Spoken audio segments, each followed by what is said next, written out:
dining al Trunko, peanut butter in your egg rolls, and more to pizza than deep dish. This week, we're in Chicago. Traveling the world to bring you delicious dishes, tasty beverages, and interesting experiences. This is the Destination Eat Drink Podcast on the Radio Misfits Podcast Network. I'm Brent Peterson. Welcome to Destination Eat Drink, the travel podcast for foodies. If you're new to the show, this is where we explore the great cuisine of the world at destinationeatdrink.com and here on the Destination Eat Drink podcast. This week, my guests are Monica Eng and David Hammond, authors of Made in Chicago, Stories Behind 30 Great Hometown Bites. We talk about all kinds of unique Chicago dishes, like a culinary mashup called the Jim Shoe, deep-fried hot dogs, and, of course, pizza, plus a drink called Malört. Get some new slogans. People make a lot of fun of Malört. They did a crowdsourced effort to generate some taglines for Malört. My favorite one is, Malört, tonight's the night you fight your dad. If that's the kind of stuff you like, food and travel and fun stuff like Malört slogans, be sure to subscribe to the Destination Eat Drink newsletter.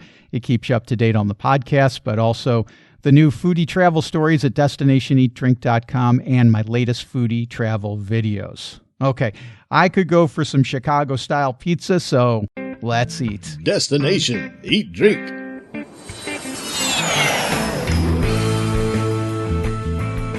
David Hammond, Monica Eng, authors of Made in Chicago, Stories Behind 30 Great Hometown Bites. Thank you so much for being on Destination Eat Drink. It is so good to talk to you about Chicago cuisine today. Thanks so much for having us.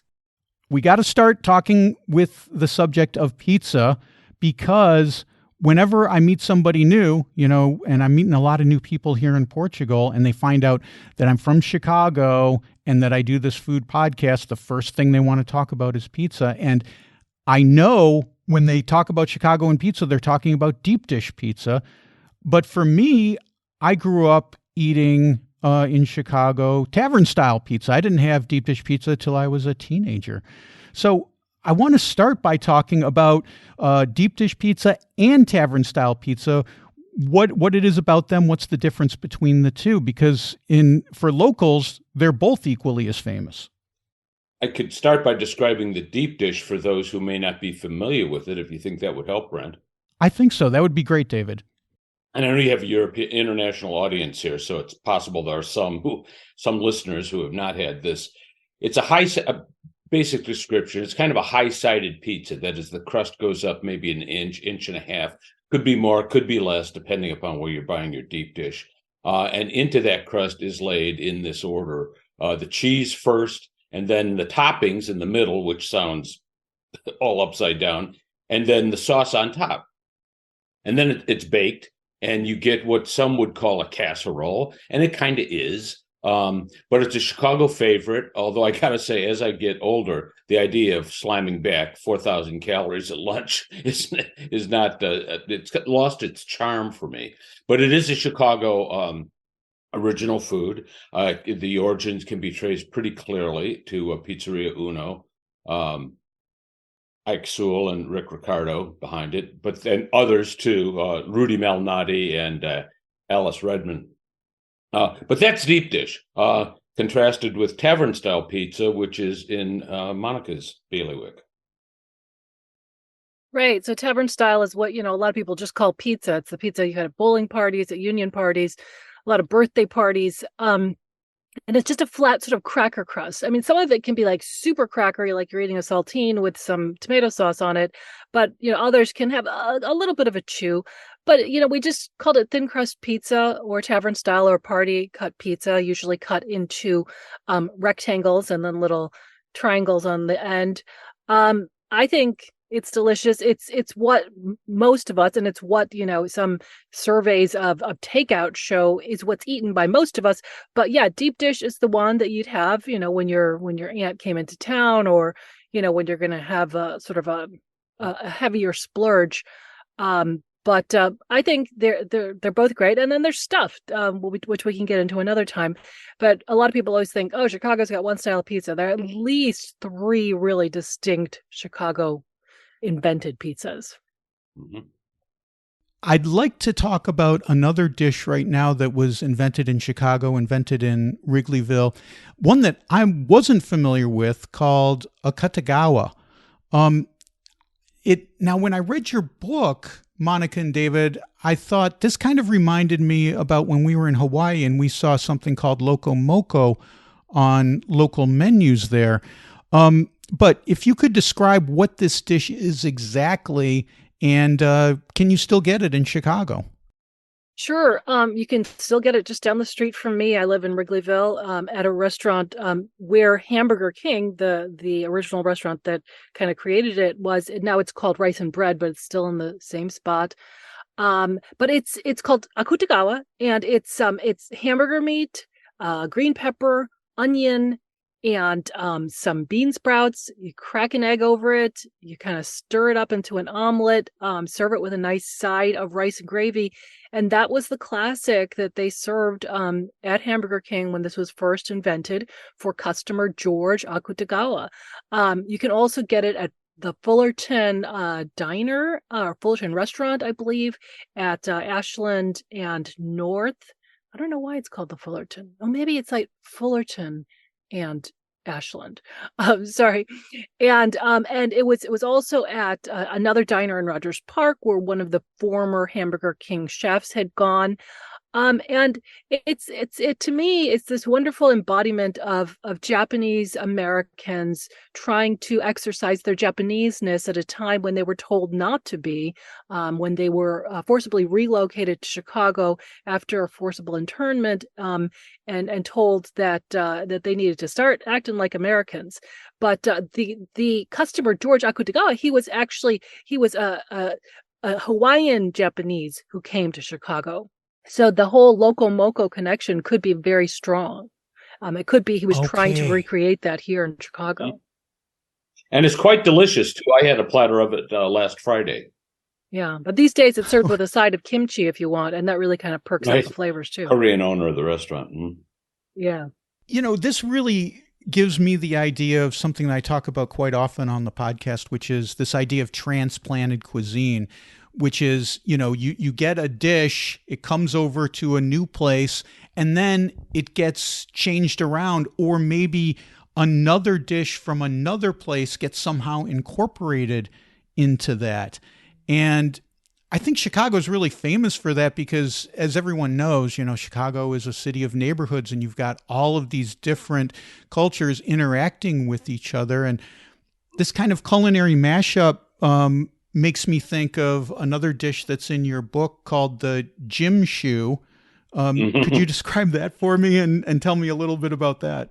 Sure. The Jim Shoe is Italian beef, corned beef, and gyros, all piled onto sometimes a hoagie roll with lettuce and tomato. That was one of the earlier iterations. These days, a more popular iteration is all of those meats and some giardiniera and some chopped up onion, griddled and chopped on a griddle until it gets nice and crispy, and then laid onto a roll or sometimes a big flour tortilla, and then served with what is called on the South Side. This is almost only served on the South Side. It's called gyro sauce on the South Side, which is a sort of a facsimile of tzatziki. And it's a delicious, but it's also stuff that was already in these restaurants, simply reconfigured into a new dish that people love, and that it's quite a flavor bomb. That must be why I was not familiar with the Jim Shoe, because it's a South Side and West Side of Chicago dish. And here I was in the burbs, the Northwest burbs, and it ain't never made its way up to Barrington, I'll tell you that. That is true. That's one of the big things that we found. I mean, even North Side, South Side, or even in certain, parts of South Side neighborhoods, you find this total cultural segregation where people have never heard of dishes that, hundreds or even thousands of others, love and associate with Chicago. And their neighborhood, too. The sweet steak, which is there's a location in Morgan Park that serves it. My wife and I went out there to a place is called Home of the Hoagie. My wife and I went out there to get a sandwich. And it was interesting, but that's another story. I did meet someone from the other side of Morgan Park who had no idea that Home of the Hoagie was there. And so even within the same zip code, there's sometimes divisions between neighborhoods, certainly, and then the favorites within those neighborhoods. We always talk in Europe and in Portugal, where I live now. It's like, okay, you go to a different town, you go to a different village, and I'm always on the hunt for what the local pastry is, because every town has their own pastry. It's usually some kind of variation of an egg custard tart, like the pastel de nata that people know about. But it could be a cookie, it could be something else. But every town, I'm always on the prowl for that. You don't necessarily, it doesn't spring to mind that a place like Chicago would be so incredibly segregated by food in that way. That's fascinating. Mm-hmm. Yeah, that was one of the salient findings of our study into these 30 different foods and a few others.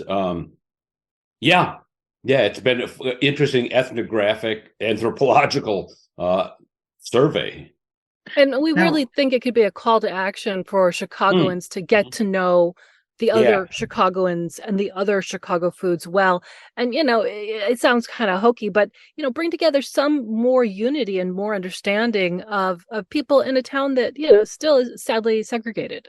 I mean, if you can't get together and, enjoy a couple of smiles and laughs over a Jim Shoe, I don't have much hope for humanity, frankly. Well said. Well said. You guys talk in your book about something Chicago called dining, and I'm using air quotes here, El Trunko. What is dining El Trunko? Yeah, the place I just mentioned, Home of the Hoagie, has no seating inside.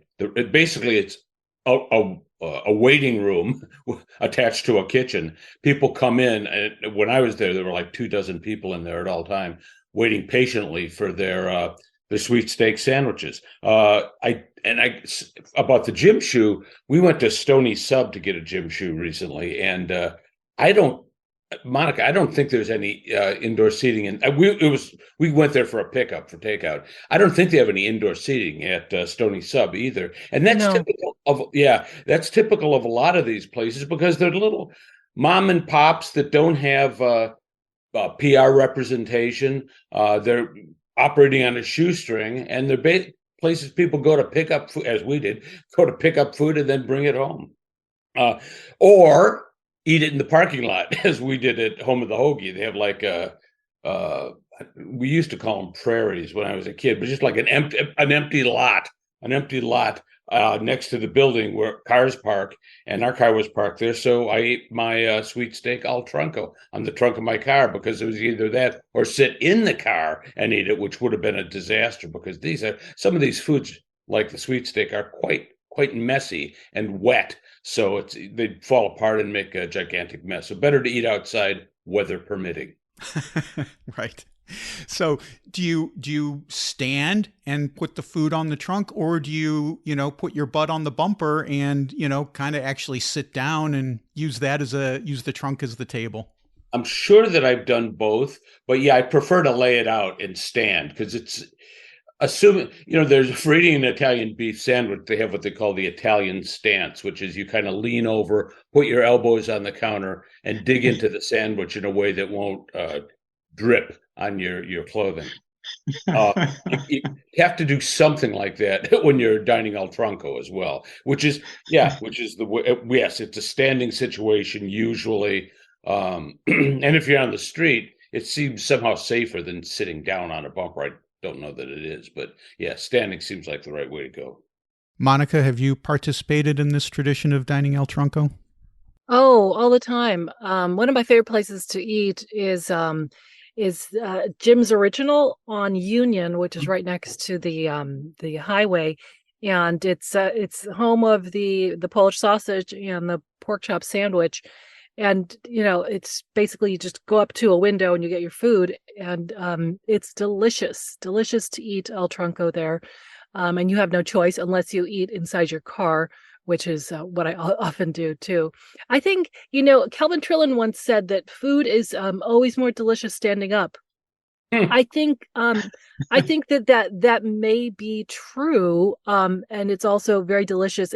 If you cannot wait until you get home and you're eating it in your car, it might by nature just be really delicious, and that's why you can't help yourself. Monica, you wrote a chapter on Chicago style hot dogs, which are another thing upon themselves to Chicago. First, describe what is a Chicago style hot dog. Sure. So you start with a steamed poppy seed bun, and then you put an all beef frank in there that hopefully has some bull meat in there, so it gets a nice snap when you bite into it. Then you put on some yellow mustard and some raw diced onions, then some really neon green sweet relish, then a couple of tomato slices, and then a pickle spear, and then a dusting of celery salt, and then 2 small, very spicy sport peppers. And that is a true Chicago hot dog. I looked into why we have this very canonical list of ingredients that must be on it. And I talked to hot dog expert and hot dog scholar Bruce Craig, and he kind of went through every single one of the ingredients and showed how they represented many of the ethnic groups who had converged on the Maxwell Street area around the turn of the 20th century, and how each one of them contributed their own ingredients, whether they were greengrocers or sausage makers or bread makers. And but he said that sort of very strict in many people's minds list of ingredients didn't come together until after World War II, but it started at the turn of the century. When I was growing up eating Chicago-style hot dogs, I loved them. I think it's such a unique balance of flavors. The celery salt, to me, really makes it. It's a unique flavor. But the thing is about the peppers. They call these things sport peppers, and I always called them sport peppers. And then when I moved away from Chicago and I would look for quote-unquote sport peppers, there was no sport peppers to be found. And I never quite figured out exactly what kind of pepper is a sport pepper. Do you know what variety of pepper it is? Because it's not a jalapeno, but it is hot and spicy. I believe it's a Tabasco pepper, or that's one of them, and that's flexible as well. Like you can use whatever peppers are available at the right price. These peppers are these are peppers that you find in Louisiana, which is coincidentally or not coincidentally where Tabasco makes its peppers. And Bruce Craig, he posited that it could have been part of the Great Migration, that folks from Louisiana or Mississippi brought those up here. He said that it also could have been during the Columbian Exposition when tamales were introduced to Chicago. They had some Mexican tamale vendors that they said, had spicy things with them, and that could have been it. But definitely they are sort of a Gulf area pepper that was brought here, and and it stuck. But nobody else calls them sport. At Jim's Original, which Monica just mentioned, it used to be on Maxwell Street, and now it's located nearby, but off that main drag. They pickle their own sport peppers on site. They have these 55-gallon plastic drums, and they just add vinegar, stir them around, let them sit for a while, and they use a lot of them because just about every sandwich at Jim's Original has sport peppers on it, not just hot dogs, but the Polish sausage, the pork chop sandwich that was referenced. They use it on everything, and they should. They're darn good, but pretty hot, I think. There is also some variations on the Chicago dog, the Depression dog. What are some of these variations? I can speak a little to the Depression dog. So called because it's identified with the lean years of the Depression. The extent to which it actually is uncertain, but it's a stripped down hot dog offered at places like Gene and Jude's, and a few others. It's the wiener in a bun, which may or may not be poppy seed, and then onions and mustard and that's pretty, and onions, and that's it. And you get usually a lot of fries. It's a filling meal when you add the fries in there. But yeah, it's just a very lean version of the more drag through the garden Chicago hot dog that we all know and love. And then there's the franchise, which I believe is deep fried with cheese. And is there bacon in there? Of course, I'm not even remembering. I think there is, yeah, yes. Yeah. Deep fried hot dog. Hot dog's not enough. Now we got to deep fry it. Right. Yeah, there are a lot of actually deep fried Polishes that I want to look into. One called the Big Stan on the far northwest side. These are things that might be in our next edition. Oh, good. Looking forward to version 2. Dave, I think you wrote the chapter about Chicago-style egg rolls, which I found fascinating. Could you talk about those a little bit? Sure. Yeah, the place I bought them is called Three Kings, and it's actually quite near my house. It's we live in Oak Park, and it's west side of Chicago seems to have a number of places that sell egg rolls or egg rolls in addition to some other menu items. It's Three Kings place I went to is just strictly the egg rolls. And you can get them with jerk chicken or like pizza filling. And also, and I think this is typically Chicago, you can get them stuffed with Italian beef, which is a pretty good combination. I mean, it's like a fried Italian beef sandwich. We're talking about frying everything. And you can get them in, regular egg roll size with, kind of like a really thick cigar. Or you could get the large style, which is about as big as a burrito. I mean, it's just more than one person can probably eat large as opposed to small. So yeah, that's Chicago style egg rolls. Obviously, egg rolls were not invented in Chicago, but the Italian beef in particular makes it reflective of Chicago's general culinary culture. And I was reading in your book, there's a place that maybe this is a common thing in Chicago. I wasn't familiar with it. Putting peanut butter into the egg roll filling to make it stick together. Because when I was a teenager, I had a girlfriend who that's how she made egg rolls. And she passed it off as her own invention. She's like, oh yeah, I discovered that you put peanut butter in there. Now this is the early 80s. So, I'm sure she can't take credit for it, but darn it, she did take credit for it. And I believed her for all those years that she thought of this. Yeah. That's funny. Well, my family had been making egg rolls that way since at least the 50s in Chicago. So okay, maybe she was fibbing. Well, it worked. She got on my good side, and I love those egg rolls. Dave, I wanted to ask you about Malört. And my question to you about Malört is pretty simple, and that's how the heck is this thing still available for sale? Right. Because why? Yeah, right. Why? Well, good question. First time I had Malört, I was like, someone give me some battery acid so I can wash this flavor out of my mouth. Now, I will say the recipe for Malört has been tweaked slightly over the years. The recipe and the name Malört and all the labeling and so on was purchased by CH Distillery in Chicago. Tremaine Atkinson is the guy who owns that operation. And he's the one who told me they had to make some adjustments. And I honestly think those adjustments are for the better, if by better you mean a drink that's more palatable than it used to be. It's a sort of bitter, kind of like Campari or Fernet Branc, kind of I wouldn't say it's as complex or as herbaceous as either of those, but it's a Chicago thing, and that finally is why it's beloved. The fact that it doesn't taste very good, or doesn't appeal to a lot of people, let's say, doesn't seem to matter much, and that in fact becomes kind of one of the endearing aspects of this spirit. People seem to like it because it's kind of it's people make a lot of fun of Malört.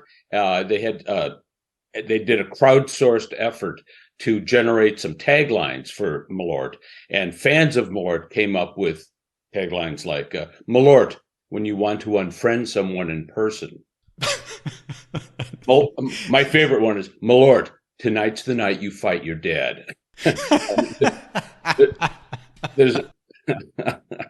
there's this association of Malört with something that will is not so good tasting and might even drive you to do things you might not otherwise do. In fact, that's why absinthe, which contains wormwood, and Malört does as well.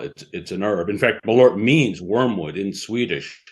That wormwood was in absinthe, and absinthe got this notorious reputation for having driven this guy in France mad, and he went on a murder spree, and absinthe got blamed for it. So it was banned for decade after decade. Just recently, people realized that those folktales about absinthe and wormwood weren't actually accurate. Now, Malört the whole time has used wormwood in there because I think because it got some kind of medical dispensation or something like that. But it's been around since the mid-30s, early 30s, and Chicagoans love it. And if you come to Chicago, an outsider, come to visit Chicago as a tourist, and someone offers to buy you a shot of Malört, what you can expect to have happen is that Chicagoan who offered you a drink is going to get you a shot of Malört. You will take a sip, and then you're going to make a face of disgust and dismay and surprise. Your picture will be taken and then posted on Instagram, #MalörtFace, because that's what happens when people try Malört for the first time. Malört, for a night of bad decisions. That's going to be my slogan. Monica, you mentioned that maybe there would be a volume 2 of Made in Chicago. Any ideas what you might include in that second volume? Sure. There's something called atomic cake that they sell on the South Side. It's got banana cake with banana cream and vanilla and a whole bunch of strawberries, and it's super tall, and it's for special occasions. And it's something that we definitely want to include next time. I was thinking of something called a super taco, again, a South Side treat where you take like the kind of Greek pizza that you would use for a gyro, and you create a taco in there with ground beef and other delicious things. The big Stanley or the big Stan, the deep fried Polish sausage. But there are a bunch of things that I think, could go in there. And we're hearing from people all the time. Yep. A collateral advantage of having this book out is that people now contact us, old friends or colleagues, whatever, and suggest things we might include in the next edition. I mean, I know Monica or Louisa Chu at the Tribune is pushing hard for the atomic cake.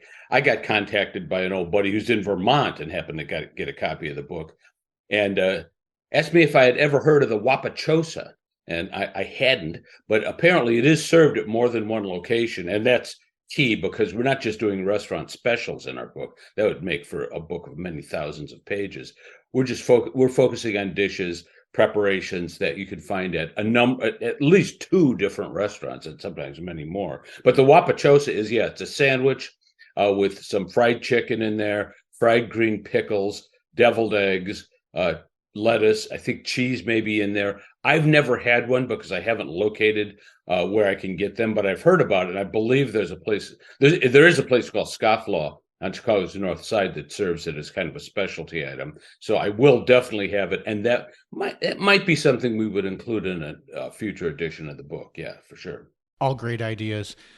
We've had fun here talking about Malört and talking about dining El Trunko, but I really want to say that I love this idea, Monica and David, of food bringing people together in Chicago. And I know we laughed a little bit, but I'm deadly serious when I say, nothing brings people together like food. So thank you so much for being on the podcast, and thank you for writing your book, Made in Chicago, Stories Behind 30 Great Hometown Bites. It's been great talking to you today. Kind of you. Thanks, Brent. Take it easy. Okay, there you go. Bringing world peace one dish at a time. I got to say, I really enjoyed reading Monica and David's book. If you're planning a trip to Chicago, it's a terrific resource, but even if you're not, it's a highly entertaining read. Made in Chicago, Stories Behind 30 Great Hometown Bites is available wherever you get books, including Amazon.